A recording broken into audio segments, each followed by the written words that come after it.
बिस्मिल्लाहिर्रहमानिर्रहीम। अस्सलाम वालेकुम। आप प्रोग्राम देख रहे हैं news today with Tanzeela Mazhar. Programme में आपको खुशामदीद कहते हैं जी। इस वक्त जो सियासी सूरत हाल है वहाँ पर PDM हमें बहुत एतमाद में नज़र आती है।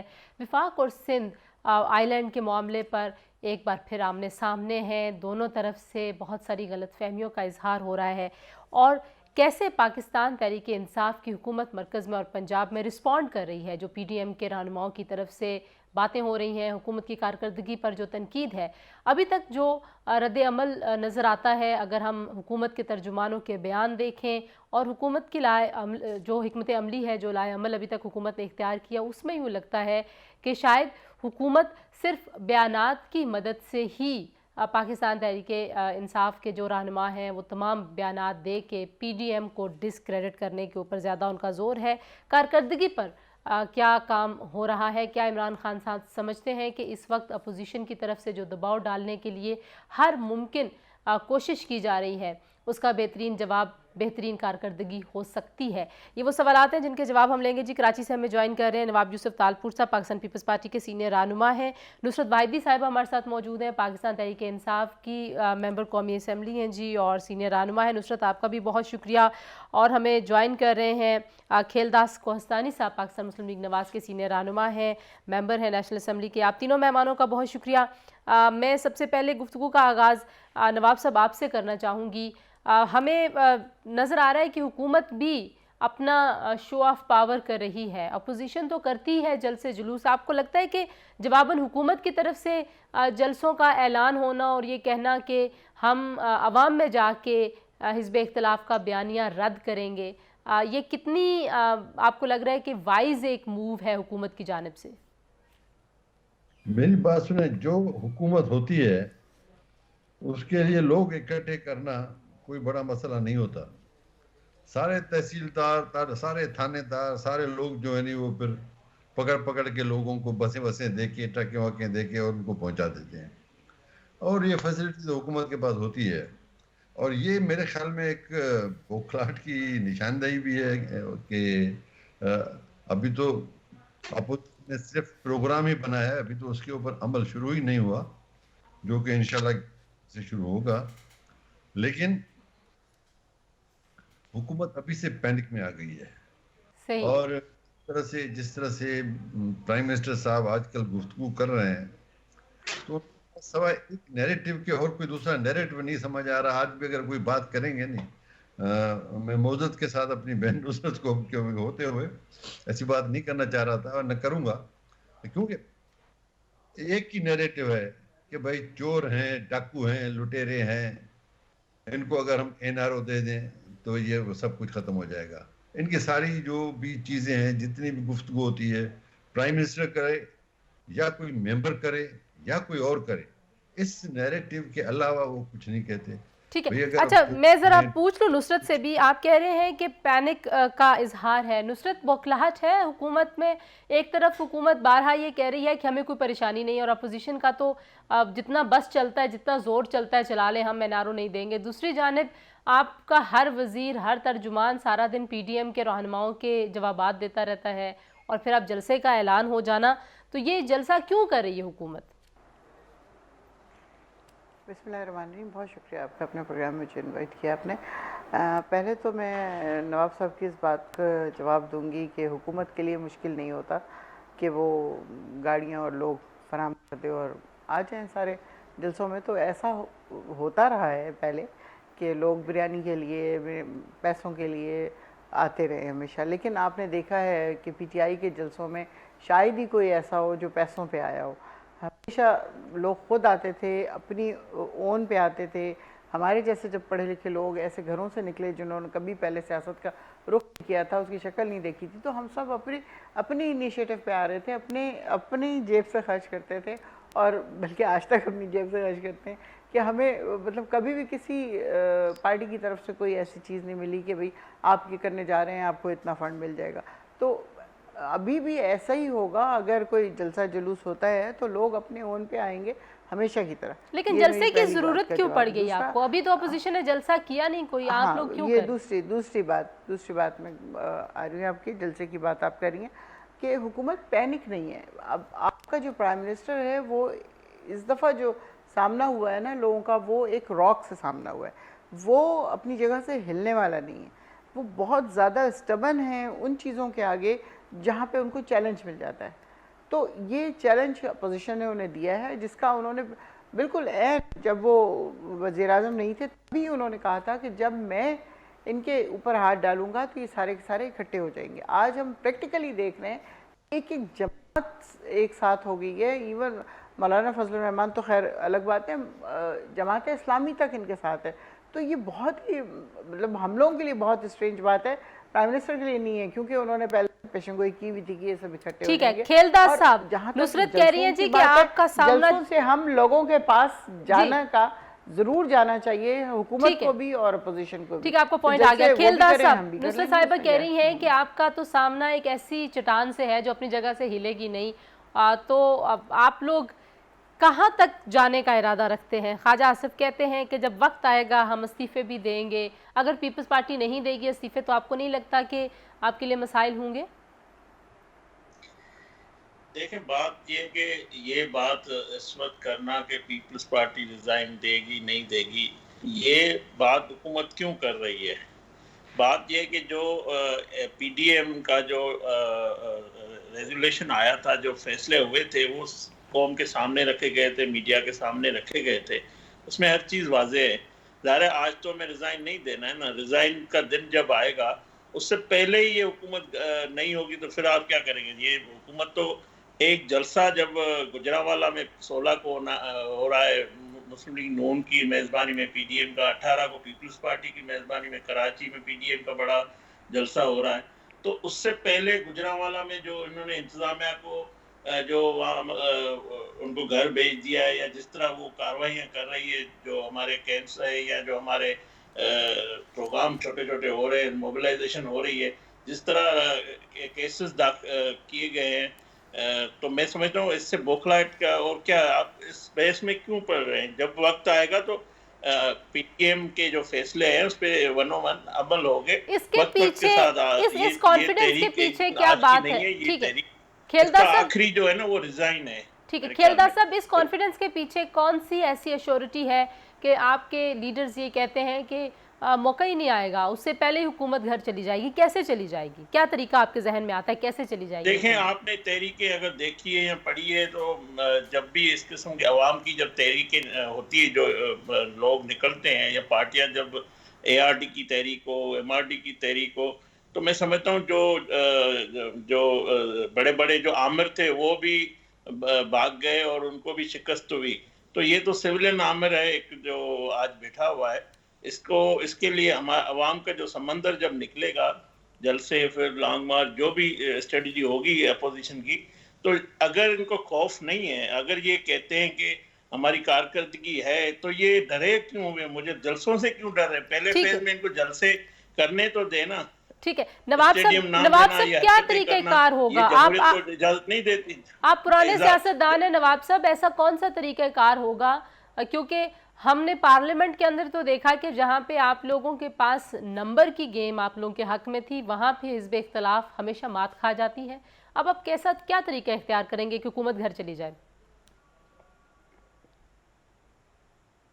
नवाब साहब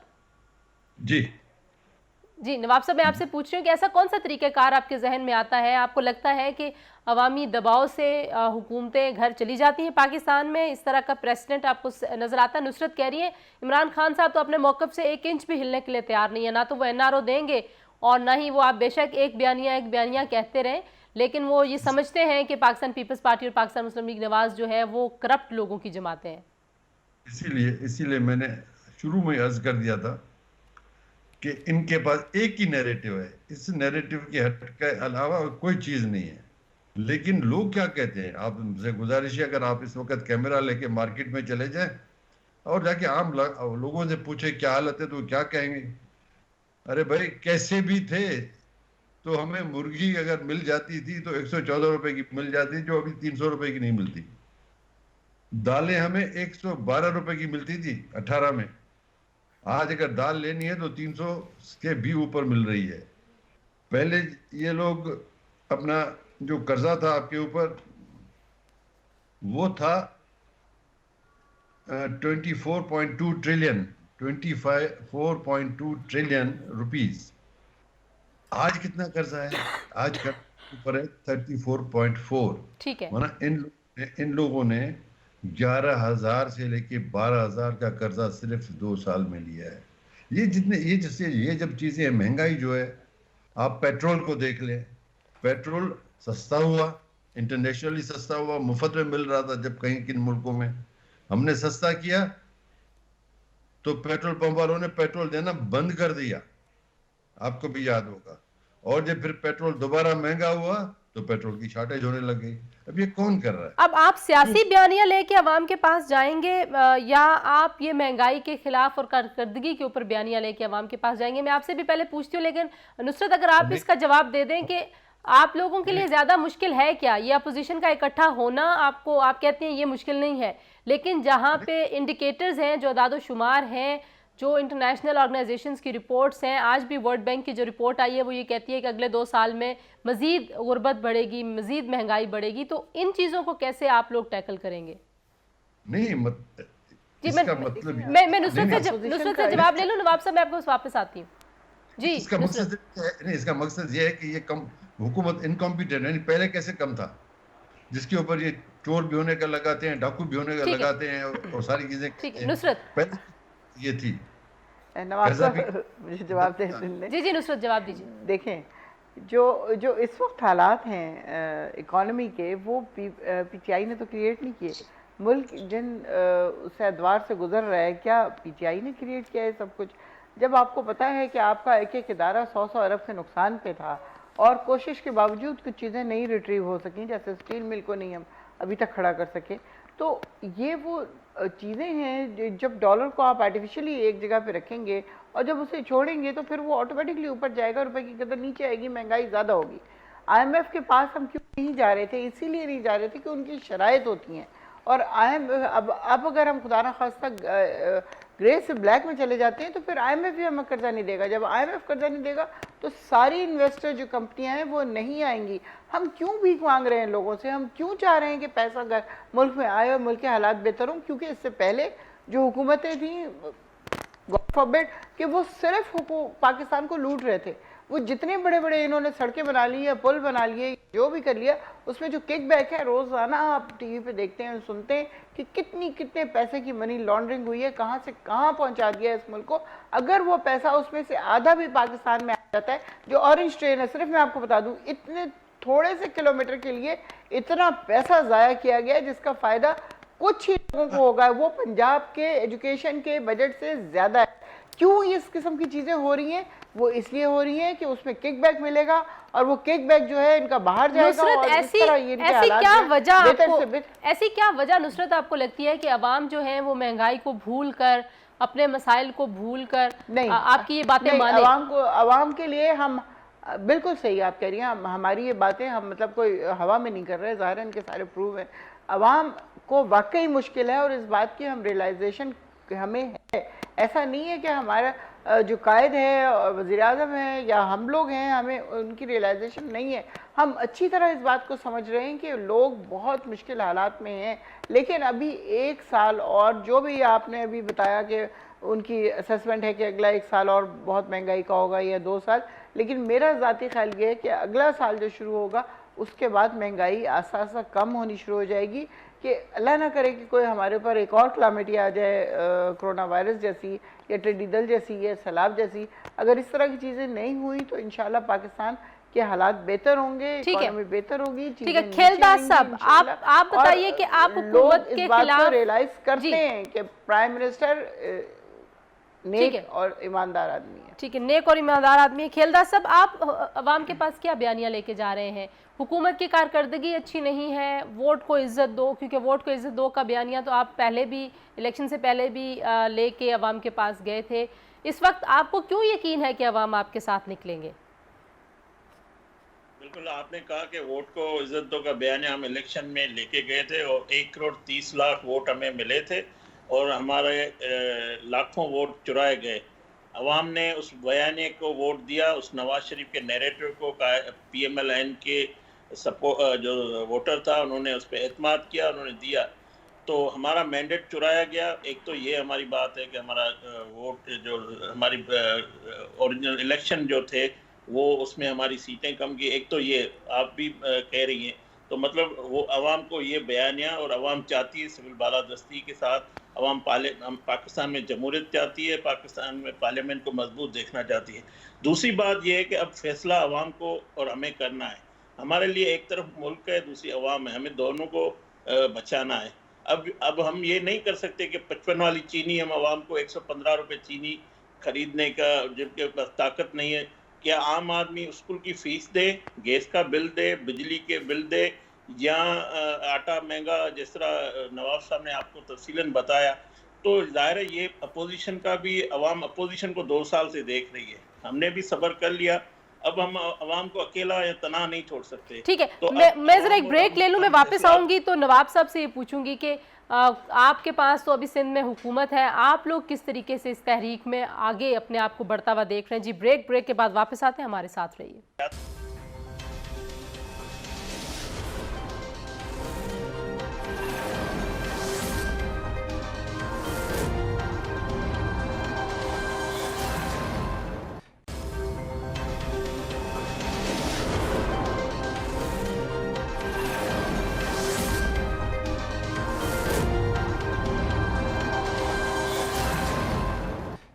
जी प्रोग्राम में एक बार फिर आपको खुशामदीद कहते हैं। जी ब्रेक पर जाते हुए नवाब साहब, आप महंगाई और बाकी अदाद-ओ-शुमार बता रहे थे कि अब हुकूमत के पास जो है वो शायद संभलने के लिए वक्त नहीं है। तो नवाब साहब आप मुझे ये भी बताइए कि आपकी अपनी जमात की हुकूमत है सिंध में, और हम देखते हैं कि वफाक और सिंध बहुत सारे इश्यूज़ के ऊपर एक दूसरे के आमने सामने आ जाते हैं। अभी हमने आइलैंड का एक इशू देखा है। आपको लगता है कि जो पाकिस्तान पीपल्स पार्टी का मौक़िफ़ है वो पीडीएम में बहुत ज़्यादा अहमियत रखता है, या जो बार बार तासुर दिया जाता है कि शायद आप बहुत मोहतात हैं, आपकी जमात बड़ी मोहतात है, आपने कोई वाज़ेह पोजीशन अभी तक हुकूमत के ख़िलाफ़ नहीं ली, इसमें कितनी सदाकत है इस तासुर में? मैं इस पे बात करूँगा, आपने जो बात की है, लेकिन उससे पहले जी मेरी ऑनरेबल कलीग मैडम नुसरत ने जो बात की, मैंने कहा उसकी थोड़ी सी मैं आपको बात करके बताऊं। जी कि उन्होंने कहा कि अगर ये सारा कुछ ठीक हो जाएगा, ये कोरोना वगैरह नहीं होती, ऐसी बात नहीं है। लेकिन मैं सिर्फ एक सवाल उनके सामने रखता हूँ और आपके सामने भी, आप सोचें इसके ऊपर। कोरोना से पहले के फिगर्स हैं कि पर कैपिटा इनकम जो एक आदमी की थी पाकिस्तान के अंदर, वो थी $1652 पर ईयर, $1652। और आज है, आज नहीं मतलब इस कोरोना से पहले $1355 पर पर्सन। एक तरफ महंगाई बढ़ी है, दूसरी तरफ लोगों की इनकम कम हुई है। तो ये दोनों का जो है, ये फिगर्स मेरे नहीं है, ये फिगर्स वर्ल्ड बैंक के और उनके फिगर्स हैं। मैंने जहाँ तक आपने बात की यहाँ पर आइलैंड्स की, इसमें मैं हमेशा सही बात करने का कायल हूँ। जी, दो चीज़ें हुई हैं। एक चीज़ जो ये कहते हैं कि भाई सिंध गवर्नमेंट ने लेटर लिखा और इनको एनओसी दी। लेटर ज़रूर लिखा, एनओसी नहीं दी। लेटर में ये बयान किया कि जो भी कुछ करें डेवलपमेंट के हवाले से, तो वो हमारे साथ मशवरा करके उसके बाद फैसला करेंगे, एग्जीक्यूशन हमारी होगी। ठीक है। लेकिन जो बात मैं कहना चाह रहा हूँ अपनी ही हुकूमत के लिए, वो ये कि वो भी अनकॉन्स्टिट्यूशनल है। सिंध गवर्नमेंट को कोई इख्तियार नहीं किसी बेट को या किसी ऐसी चीज़ को देने का। फेडरल गवर्नमेंट को ऐसा ऑर्डिनेंस निकाले और वो 2 सितंबर को निकाले और छुपा के रख दे, और अब आके वो मतलब एक मंजर आम पे आए, ये काबिल मजम्मत और अफसोसनाक बात है। क्योंकि ये एक प्रॉपर्टी फेडरेटिंग यूनिट की है। जो फेडरेटिंग यूनिट के पास है उसी के पास रहनी चाहिए। उनको अगर कुछ चीज़ देनी भी है या कोई बात करनी है तो सिंध हुकूमत को अपनी प्रोविंशियल असेंबली में जाना पड़ेगा। असेंबली में जाके वहाँ पर पास कराना पड़ेगा कि हम ये चेंजेस ला रहे हैं, इनके साथ ये एग्रीमेंट कर रहे हैं, इनका ये कर रहे हैं। ठीक है। मेरे ख्याल में ये दोनों चीजें अच्छा, जो इस है इस ना मामले के मेरिट और डिमेरिट्स पे तो जाहिर है नवाब साहब अच्छी खासी बहस हो सकती है और आपकी राय बिल्कुल दुरुस्त है जो आप बात कह रहे हैं, लेकिन माहौल की खराबी के हवाले से अगर नुसरत मैं आपसे पूछूं कि एक तरफ पीटीआई के लिए बहुत बड़ा एक महाज खड़ा है, सारी अपोजिशन 11 जमातें इकट्ठी होके हुकूमत को घर भेजने की बात कर रही हैं और आज बिलावल भुट्टो जरदारी ने अपनी प्रेस कॉन्फ्रेंस में कहा कि अब खान साहब के घबराने का वक्त है। मरियम औरंगज़ेब जो पाकिस्तान मुस्लिम लीग नवाज़ की तर्जुमान है, उन्होंने भी अभी कुछ देर पहले मीडिया से गुफ्तगू करके कहा जी कि अब आवाम के घबराने का जो वक्त है वो ख़त्म हो गया और हुकूमत के घर जाने का वक्त है। एक तरफ इतनी एक्टिव अपोजिशन आपके सामने खड़ी है, दूसरी जानिब आप हर मामले पे कोई ना कोई क्लैश बना लेती है, मतलब बना लेने से मुराद ये है कि बन जाता है।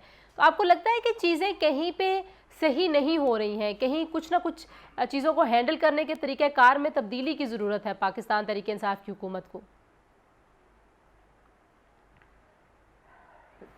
देखिए, जब इनकी तरफ से प्रेस कॉन्फ्रेंस होती है, उसमें एलिगेशंस लगाई जाती हैं, मुख्तलिफ़ किस्म की बातें की जाती हैं, तो फिर हुकूमत का फ़र्ज़ बनता है कि आवाम को सच्चाई से आगाह करे और वो इसलिए फिर वो उसका जवाब देते हैं। तो सारा दिन होता ही है कि एक ही प्रेस कॉन्फ्रेंस दूसरे की प्रेस कॉन्फ्रेंस, एक ही प्रेस कॉन्फ्रेंस दूसरे के, और फिर शाम को 7 बजे से टॉक शो शुरू होते हैं। वो होता है उन्होंने कहा, उन्होंने कहा, उन्होंने कहा, उन्होंने कहा। आजकल यही चल रहा है, इसके अलावा तो कुछ भी नहीं है। ये तो हमेशा से ऐसे ही है कि ये तो 2002 से मैं भी देख रही हूँ ऐसे ही। पता नहीं, पहले तो इतनी ज़्यादा नहीं होती प्रेस कॉन्फ्रेंसेस, मुझे पता है पहले इतनी ज़्यादा नहीं होती थी। अगर इमरान खान साहब कुछ कर भी रहे होते थे उस वक्त चेयरमैन की हैसियत से, तो वो एक धरना ही था जिसने बहुत ज़्यादा कवरेज ली, लेकिन अदरवाइज तो लेकिन हुकूमत में नुसरत, लेकिन अभी आप माशाल्लाह से जाहिर है एक वर्किंग बैकग्राउंड से आई हैं, आपको पता है इदारे और जो हालात हैं या इदारे किस तरह से चलते हैं, तो आपको नहीं लगता है कि कहीं पे हुकूमत को ज़रा बैठ के ये सोचना चाहिए कि हमारे तरीक़ेकार में कोई कमी है? ये जिस तरीके की एफआईआर सामने आई, बेशक हुकूमत कहती रहे कि हमारा कोई ताल्लुक़ नहीं है, लेकिन उस आदमी के जो ताल्लुकात हैं, आप भी जानती हैं कि पाकिस्तान में बगैर किसी इन्फ्लुएंस के कोई भी शख्स जाए तो कोई एफआईआर नहीं काटता। तो इस तरह की चीज़ें तो माहौल ख़राब कर रही हैं। क्या पाकिस्तान तहरीक इंसाफ चाहती है कि माहौल ज़्यादा ख़राब हो, या हुकूमत होने के नाते आप लोग ये चाहते हैं कि नहीं, हालात संभले और हालात बेहतरी की तरफ जाएँ? देखिए, हम बिल्कुल 100% चाहेंगे कि हालात बेहतरी की तरफ जाएं, और ये जो एफआईआर जिसने भी दर्ज कराई है, इसका अगर प्राइम मिनिस्टर को पता होता है इस बात को, तो डेफिनेटली वो नहीं ये चीज़ होने देते। और बहुत सारी चीज़ें मुल्क में हो रही होती हैं जिसके बारे में हर बंदे को हर बात नहीं पता होती, इवन प्राइम मिनिस्टर को हर बात नहीं पता होती।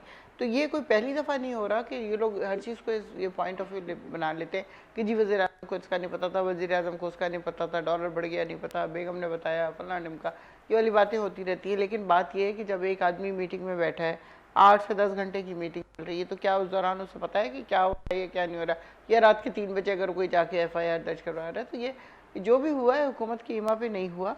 कुछ लोग जो होते हैं, वो आपने मुहावरा सुना होगा कि मोर फेथफुल देन द किंग, कुछ इस तरह की। जी, शाह से शाह के वफादार ज्यादा। ठीक है खेलदास साहब, आपको ये लगता है तो कि ये कोई कारकुन ज्यादा जज्बाती होगा, उसने जाके कर लिया होगा? ठीक है खेलदास साहब, ये तो पुरानी वैसे पाकिस्तान में है कि पुलिस को, थानों को, थानेदारों को इस्तेमाल किया जाता है सियासी इंतकाम के लिए, और ये पाकिस्तान की तारीख है, इसमें सारी जमातें एक जैसी इन्वॉल्व रही हैं, किसी के हाथ नहीं धुले हुए। लेकिन आप लोग अब क्या सोचते हैं? आपके ज़माने में भी धरनों के बाद जो पर्चे हुए पाकिस्तान तहरीक इंसाफ की लीडरशिप पे, अब इसी तरह के पर्चे आप लोगों के ऊपर हो रहे हैं, ये मामला कहाँ जाके सेटल होता है? कहीं पे कोई सेटल होने का पॉइंट आपको नज़र आता है? देखिए, पहले तो नुसरत वाहिद साहबा ने इतराफ़ किया कि सब चीज़ वज़ीर-ए-आज़म को कुछ चीज़ें नहीं पता होती। मेरे ख्याल में वज़ीर-ए-आज़म वो एग्जीक्यूटिव पोस्ट है पाकिस्तान की, सब जो उसको हर चीज़ का पता होता है, ख़ास करके इंतज़ामी मामला जब होते हैं। और मैं आपको बताऊं, ये कह रही कि उनको इस एफआईआर का पता नहीं था, तो एक इंटरव्यू है उनका, आप देख लें, वो कह रहे हैं कि 3 बार जो प्राइम मिनिस्टर रहे नवाज शरीफ साहब और पीएमएलएन या अपोजिशन पीपल्स पार्टी या पूरी अपोजिशन को जिस तरह उन्होंने इंडिया का एजेंट कहा है, तो ये साबित कर दे वज़ीर आज़म साहब के हम किस तरह इंडिया के एजेंट है। अगर वो वज़ीर आज़म है, उसके पास एजेंसीज भी उसके अंडर है, तो लिहाए कौम के सामने पता लग जाएगा कौन एजेंट है कौन नहीं है। फौज इसको के तो जो वाज़ेह बुरा कर भला दे, कह ये रहे हैं तो उसको फैक्ट क्या से बता कहेंगे आप? सकते हैं ना।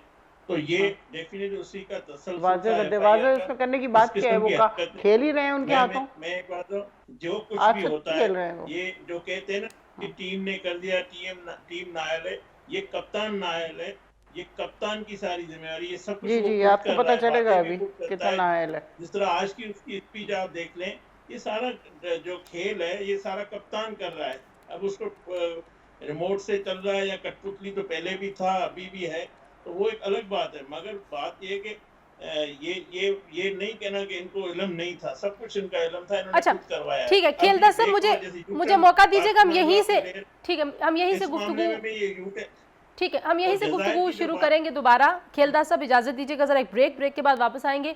तो नुसरत, आप इसका जवाब दीजिएगा कि कैसे पॉसिबल है कि एग्जेक्टिव्स के ऊपर आप इतनी बड़ी पोस्ट पे हैं, आप मुल्क के सरबराह हैं और आपको नहीं पता चल रहा कि आज़ाद कश्मीर के वज़ीर आज़म को भी उस पर्चे में नामज़द कर दिया गया। बाद में आपने निकाल तो दिया है, लेकिन इससे तासुर क्या जाता है? ब्रेक के बाद इस पर बात करेंगे, हमारे साथ रहिए।